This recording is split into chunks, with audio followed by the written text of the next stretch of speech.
ആ കയറിയ വ്യക്തിയെ സംബന്ധിച്ചിടത്തോളം അദ്ദേഹം വളരെ കംഫർട്ടായി എല്ലാം കഴിഞ്ഞതിന് ശേഷം പിന്നെ ഒരു ദിവസം ആ വിസ കഴിഞ്ഞ് മറ്റൊരു വിസ പുതുക്കാൻ വേണ്ടിയിട്ട് പോകുമ്പോഴാണ് നിങ്ങളുടെ പേരിൽ ലീഗൽ കേസ് ഉണ്ടെന്ന് പറഞ്ഞിട്ട് ഷോക്കാവുന്നത്. അപ്പോൾ വർഷങ്ങളോളം ഈ ട്രേഡ് ലൈസൻസ് പുതുക്കാതെ കിട്ടും. അപ്പോൾ പുള്ളി പറയുന്നത് ഞാൻ എൻ്റെ ഈ ഫ്രീ സോൺ ലൈസൻസ് ഉണ്ടാക്കിയ ഏജന്റിനെ, ഹിൽട്ടൺസ് പോലുള്ള മറ്റൊരു ഏജന്റിനെ അദ്ദേഹം ക്യാൻസൽ ചെയ്യാൻ വേണ്ടി കൊടുത്തിരുന്നു. വിസയും ക്യാൻസൽ ചെയ്യണം, ട്രേഡ് ലൈസൻസ് ക്യാൻസൽ ചെയ്യണമെന്ന് പറഞ്ഞിട്ട് കാശ് വരെ അടച്ചിരുന്നു. ഇല്ല, പക്ഷേ വിസ ക്യാൻസൽ ചെയ്ത് കൊടുത്തു. അത് അവർ ഈ ഏജന്റ് ട്രേഡ് ലൈസൻസ് ക്യാൻസൽ ചെയ്ത് കൊടുത്തില്ല. അപ്പം ഞാനിതിനകത്ത് പറയുന്നത് ഇതൊക്കെ അബദ്ധങ്ങളാണ്.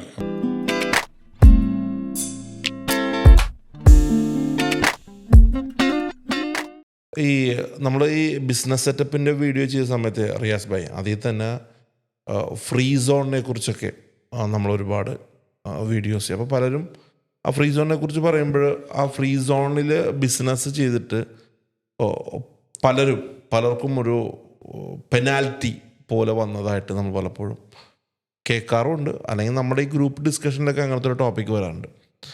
എന്തുകൊണ്ടായിരിക്കും ഫ്രീ സോൺ എന്ന് പറഞ്ഞാൽ ഓട്ടോമാറ്റിക്കലി അവർ തന്നെ പ്രൊമോട്ട് ചെയ്യപ്പെടുന്നൊരു പ്ലേസ് ആണെന്നാണ് ഞാൻ മനസ്സിലാക്കുന്നത്. എന്തുകൊണ്ടായിരിക്കും അങ്ങനത്തെ ഈ ഒരു ഫൈൻ വരാനുള്ള ഒരു കാരണം എന്തായിരിക്കും ആക്ച്വലി? അത് നല്ലൊരു ചോദ്യമാണ്. ഈ ഫ്രീ സോണിന്റെ കേസിൽ ആളുകൾ ഒന്ന് ചെറിയ കോസ്റ്റ് എന്നുള്ള രീതിയിൽ പോകുന്നതാണ്.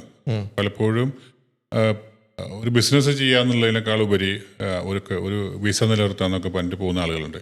അപ്പോൾ ഇവർ ഈ വിസ ക്യാൻസൽ ചെയ്യും, പക്ഷെ ലൈസൻസ് ക്യാൻസൽ ചെയ്യാൻ മറക്കും. വിസയൊക്കെ ക്യാൻസൽ ചെയ്തിട്ടുണ്ടാവും, ട്രേഡ് ലൈസൻസ് പുതുക്കാതെ അങ്ങനെ വെക്കും. സിമ്പിളായിട്ട് പറഞ്ഞാൽ ആളുകളുടെ മിസ്റ്റേക്കുകൾ കൊണ്ട് സംഭവിക്കുന്ന ഒരു കാര്യമാണ്. അപ്പോൾ അത് ഇങ്ങനെ ഫൈനായി ആ ഫൈന് കൂടി വന്ന് വർഷങ്ങളുടെ പിന്നെ ബാധ്യതയായിട്ട് മാറും. പക്ഷെ അത് ശ്രദ്ധിക്കാതെ അങ്ങനെ ഇടും. ഇപ്പം മെയിൻലാൻഡിലുള്ളൊരു കമ്പനി തുടങ്ങി നിങ്ങൾ അങ്ങനെ വെച്ചാലും ഇപ്പം നിലവിൽ ഫൈനുകളുണ്ടെങ്കിലും അത് പോലീസ് ഡിപ്പാർട്ട്മെന്റിലേക്കോ ഇമിഗ്രേഷൻ ഡിപ്പാർട്ട്മെന്റിലേക്കോ ട്രാവൽ ചെയ്യുമ്പോഴൊന്നും ഒരു ബുദ്ധിമുട്ട് വരുന്ന രീതിയിലേക്ക് ഇതുവരെ നിലവിലായിട്ടില്ല. നാളെ വരോ ഇല്ലതിനെ കുറിച്ച് നമുക്കറിയില്ല. അങ്ങനെയുള്ള കുറേ ലൈസൻസുകൾ നമ്മുടെ തന്നെ ക്ലയൻറ്റുകളുണ്ട്. പക്ഷേ ഫ്രീ സോൺസ് അങ്ങനെയല്ല. പ്രത്യേകിച്ച് ഈ 58ഓളം ഫ്രീ സോണുകൾ ഉണ്ടെങ്കിലും അതിൽ സെമി ഗവൺമെൻറ് ഫ്രീ സോണുകളുണ്ട്, മാനേജ് ചെയ്യുന്നത് പ്രൈവറ്റ് കമ്പനികൾ മാനേജ് ചെയ്യുന്ന ഫ്രീ സോൺസുകളുണ്ട്. അപ്പോൾ ഈ ഇത്തരത്തിലുള്ള ഫൈൻ വരുമ്പം അവരത് റിപ്പോർട്ട് ചെയ്യും. അപ്പോൾ അതൊരു പോലീസ് കേസായിട്ട് മാറും. നിങ്ങൾക്ക് ഒരു സാധാരണ ചെക്ക് ഇട്ട് ബൗൺസ് ചെയ്തിട്ടുള്ള കേസ് പോലെ തന്നെ ട്രാവൽ ബാൻ വരാനുള്ള സാധ്യതകളുണ്ട്. അപ്പോൾ ഞങ്ങളുടെ അടുത്ത് തന്നെ ഒരു ക്ലയൻറ്റ് വന്ന് ഈ അടുത്ത റീസെൻ്റ്ലി വന്നൊരു ക്ലയൻറ്റ് ഇതേപോലെ അദ്ദേഹത്തിന് ഒരു ഏജന്റ് മുഖേന ഞങ്ങളൊക്കെ ചെയ്യുന്ന പോലത്തെ ഒരു ഏജന്റ് മുഖേന ഫ്രീ സോൺ ലൈസൻസ് എടുത്തു. പിന്നെ ദുബായിലല്ല, മറ്റൊരു എമിറേറ്റിൽ ചെറിയ കാഷിനെടുത്തു. അദ്ദേഹം നല്ലൊരു ജോബ് കിട്ടിയപ്പോൾ ആ ബിസിനസ്സൊക്കെ ഒഴിവാക്കി ഒരു ജോലിക്ക് കയറുകയാണ്. ആ കയറിയ വ്യക്തിയെ സംബന്ധിച്ചിടത്തോളം അദ്ദേഹം വളരെ കംഫർട്ടായി എല്ലാം കഴിഞ്ഞതിന് ശേഷം പിന്നെ ഒരു ദിവസം ആ വിസ കഴിഞ്ഞ് മറ്റൊരു വിസ പുതുക്കാൻ വേണ്ടിയിട്ട് പോകുമ്പോഴാണ് നിങ്ങളുടെ പേരിൽ ലീഗൽ കേസ് ഉണ്ടെന്ന് പറഞ്ഞിട്ട് ഷോക്കാവുന്നത്.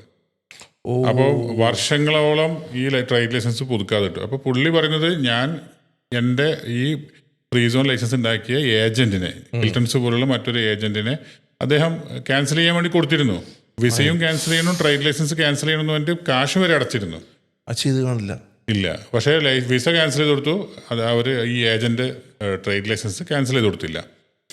അപ്പം ഞാനിതിനകത്ത് പറയുന്നത് ഇതൊക്കെ അബദ്ധങ്ങളാണ്. അപ്പോൾ ക്യാൻസൽ ചെയ്യാനൊരു ഏജന്റിന് കൊടുത്തു കഴിഞ്ഞാൽ അവരിൽ നിന്ന് ക്യാൻസൽ ചെയ്ത സർട്ടിഫിക്കറ്റ് വാങ്ങിച്ചിരിക്കണം. നമ്മൾ ബാങ്കിൽ നിന്ന് ഇപ്പോൾ ഒരു ക്രെഡിറ്റ് കാർഡ് ക്ലോസ് ചെയ്താൽ പോലും ഞാൻ ആളുകളോട് പറയാറുണ്ട് നോൺ ലയബിലിറ്റി സർട്ടിഫിക്കറ്റ് വാങ്ങിക്കണം.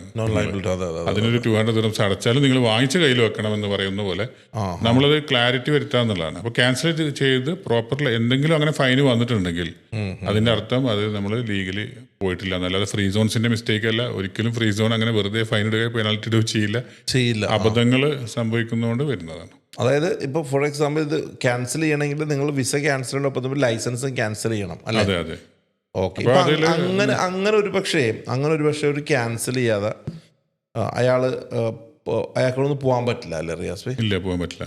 അപ്പോൾ ഫ്രീ സോൺ അതോറിറ്റിയെ കാണണം. അപ്പോൾ നേരത്തെ ഇപ്പോൾ ഞങ്ങളുടെ ഈ ക്ലയൻറ്റിൻ്റെ ഒരു കേസ് തന്നെ എടുക്കുകയാണെങ്കിൽ അവർ നമ്മുടെ അടുത്ത് വന്നു, പല ഏജന്റുകൾ സമീപിച്ചിരുന്നു. അവസാനം ഇതുപോലെ ഇബാദക്കാടെ വീഡിയോ കണ്ടിട്ടാണ് എൻ്റെ അടുത്ത് വരുന്നത്, മറ്റൊരു വീഡിയോ കണ്ട്. അപ്പോൾ അത് നമുക്കത് ക്ലിയർ ചെയ്ത് കൊടുക്കാൻ പറ്റി. അതായത് അവർ പോയി ഈ പറയുന്ന ഫ്രീ സോണിൽ പോയി സംസാരിച്ച് ഇദ്ദേഹം ഇങ്ങനെ ഇന്നസെൻ്റ് ആണ് ഈ കേസിൽ, അങ്ങനെയുള്ള ഇമെയിലും കമ്മ്യൂണിക്കേഷനും ഏജന്റിന്റെ മിസ്റ്റേക്ക് ആണെന്നുള്ളത് കറക്റ്റ് പ്രൂവ് ചെയ്ത് അത് വേവ് ഓഫ് ചെയ്തു. അങ്ങനെ അവർ ക്യാൻസൽ ചെയ്ത പുള്ളി ഭയങ്കര ഹാപ്പി ആയിരുന്നു. അവർ മറ്റൊരു ബിസിനസ് ലൈസൻസ് ഒക്കെ എടുക്കുകയൊക്കെ ചെയ്തു സുഹൃത്തിനൊക്കെ വേണ്ടിയിട്ട്. അപ്പം ശ്രദ്ധിക്കുക എന്നുള്ളതാണ്. എപ്പോഴും ഒരു കൺസൾട്ടൻസിന്റെ ആവശ്യമാണ് വരുന്നത്. ഇപ്പോൾ അതൊക്കെ സംസാരിക്കുമ്പോൾ പറഞ്ഞ് ഫ്രീ സോൺസ് മാർക്കറ്റ് ചെയ്യുന്ന കാണാമല്ലോ ഒന്ന്. അത് ചെയ്യാം. പക്ഷേ നിങ്ങൾ ഫ്രീ സോണിന്റെ മാർക്കറ്റിംഗ് കണ്ടിട്ട് നിങ്ങളൊരു ഫ്രീ സോണിൽ പോകുമ്പോൾ നിങ്ങളുടെ ഒരു പെർട്ടിക്കുലർ ബിസിനസ്സിന് ആ ഫ്രീ സോൺ ആണോ നല്ലത്, വേറെ ഫ്രീ സോണോ നല്ലതെന്ന് ഒരു കൺസൾട്ടന്റിനെ പറഞ്ഞു തരാൻ സാധിക്കുമല്ലോ. അവിടെയാണ് പറഞ്ഞത്. തുടങ്ങാനായി സാധിക്കും, പക്ഷേ ഏത് ഫ്രീ സോൺ നല്ലതെന്ന് പറഞ്ഞു തരാൻ ഞങ്ങൾക്ക് സാധിക്കും. അതാണ് ഇത് പറയുമ്പോൾ റിയാസ് ഭായി, ഇതൊന്നും ഇല്ലാത്തൊരു ഔട്ട് ഓഫ് ക്വസ്റ്റ്യൻ ആണ്. അപ്പം ഇത് ലൈസൻസുമായിട്ട് ബന്ധപ്പെടുന്ന ക്വസ്റ്റ്യൻ. വേറെ കാര്യം നമ്മളതിൽ പറയുകയാണെങ്കിൽ, കഴിഞ്ഞ ദിവസം നമ്മൾ പോയപ്പോൾ നമ്മുടെ സുഹൃത്തിന് എന്തൊരു സംതിങ് വയലേഷൻ ഉണ്ടോ എന്ന് പറഞ്ഞിട്ട് വണ്ടി ഓടിച്ചിട്ടുണ്ടായിരിക്കും. 1000 ദിർഹംസ് ഇത് പെനാൽറ്റി വന്നു. 1000 ദിർഹംസ് കാറിന് പെനാൽറ്റി വന്നു. അപ്പോൾ ഞാൻ ആളോട് ചോദിച്ചെന്ന് വെച്ചാൽ, ആളോട് ക്യാമറയല്ല അടിച്ചേക്കുന്നത്, പോലീസുകാരെന്തോ അങ്ങനെ എന്തോ നോക്കിയെന്തോ. സപ്പോസ് അങ്ങനെ. അപ്പോൾ ഇയാൾ ഭയങ്കര കോൺഫിഡൻ്റ് ആയിട്ട് പറഞ്ഞു, ഞാൻ അങ്ങനെ വയലേറ്റ് ചെയ്തിട്ടില്ല എന്ന് ഇയാൾ പറയുന്നുണ്ട്. സപ്പോസ് ഇങ്ങനെ ഒരു പെനാൽറ്റി വന്നു കഴിഞ്ഞാൽ, എനിക്ക് അറിയാനായിട്ട് ചോദിക്കും, പെനാൽറ്റി വന്നു കഴിഞ്ഞാൽ അത് പോലീസ് ഡിപ്പാർട്ട്മെൻറ്റിലോ അങ്ങനെ എന്തെങ്കിലും പോയി കഴിഞ്ഞാൽ അത് റെക്ടിഫൈ ചെയ്യാനുള്ള സാധ്യത? പിന്നെ അത് ഈവൻ പണ്ട് കാലം മുതലേ ആ സംവിധാനമുണ്ട്. ഇപ്പം കുറെ കൂടി അഡ്വാൻസ്ഡ് ക്യാമറകളൊക്കെ ആയി. നമ്മുടെ ക്യാമറന്റെ അടുത്ത്, നമ്മളെ വണ്ടിയുടെ അടുത്തൂടെ മറ്റൊരു വണ്ടി സ്പീഡിൽ പോയിട്ട് ക്യാമറ അടിച്ചിട്ട് നമുക്കും കൂടി ഫൈൻ വന്ന കേസുകളൊക്കെ പഴയ കാലത്തുണ്ടായിരുന്നു. ഇപ്പൊ വളരെ അഡ്വാൻസ്ഡ് ആയിട്ടുള്ള ക്യാമറകളായി. അങ്ങനെയുള്ള സമയത്ത് അത് പോയിട്ട് മാറ്റിക്കാറുണ്ട്. മാറ്റിക്കാൻ പറ്റുമല്ലേ? മാറ്റിക്കാൻ പറ്റും. നിങ്ങൾക്ക് അത്രയും ഷുവർ ആണെങ്കിൽ തീർച്ചയായിട്ടും അത് മാറ്റിക്കാം. അല്ല, ഞാനപ്പോൾ ആളോട് ഒരു ത്രില്ല് ചോദിച്ചു, ഇങ്ങനെ നിങ്ങൾക്കത് ചെയ്യാമോ? അതിന് നടക്കുമെന്ന് തോന്നുന്നില്ല എന്നുള്ളതാണ് ആളതിന്മേലൊരു പറഞ്ഞ കമന്റ്. അതുകൊണ്ടാണ് ഒരിക്കലല്ല, ദുബായിൽ അത്തരം കാര്യങ്ങൾക്ക് അത് പിന്നെ മെയിൽ കമ്മ്യൂണിക്കേഷനിലൂടെ തന്നെ മാറ്റിക്കാൻ പറ്റും. നേരിട്ട് പോവാതെ തന്നെ ഡിജിറ്റലി തന്നെ നിങ്ങൾ കംപ്ലൈന്റ് റൈസ് ചെയ്ത് കഴിഞ്ഞിട്ടുണ്ടെങ്കിൽ RTയുടെ ആപ്പിലോ ദുബായ് പോലീസിന്റെ ആപ്പിലോ, ദുബായിലെ കാര്യം പറയുന്നത്, ആ സംവിധാനമുണ്ട്. നമുക്കത് കംപ്ലൈന്റ് റൈസ് ചെയ്ത് ഞാൻ ചെയ്തിട്ടില്ല എന്ന് തന്നെ പറഞ്ഞ് അത് തിരിച്ച് എത്രയോ കേസുകളുണ്ട് അങ്ങനെ ചെയ്യാൻ പറ്റും. അപ്പോൾ എന്തായാലും നമ്മുടെ ആൾ പേടിക്കണ്ട, ഇങ്ങനെ ചെയ്താൽ മതി. അപ്പോൾ എന്തായാലും ഓരോ എപ്പിസോഡ് വരുമ്പോഴേ നമ്മൾ ഓരോ എപ്പിസോഡ് പുതിയ പുതിയ കാര്യങ്ങളാണ് നമ്മൾ ആളുകളിലേക്ക് പ്രൊവൈഡ് ചെയ്യണം.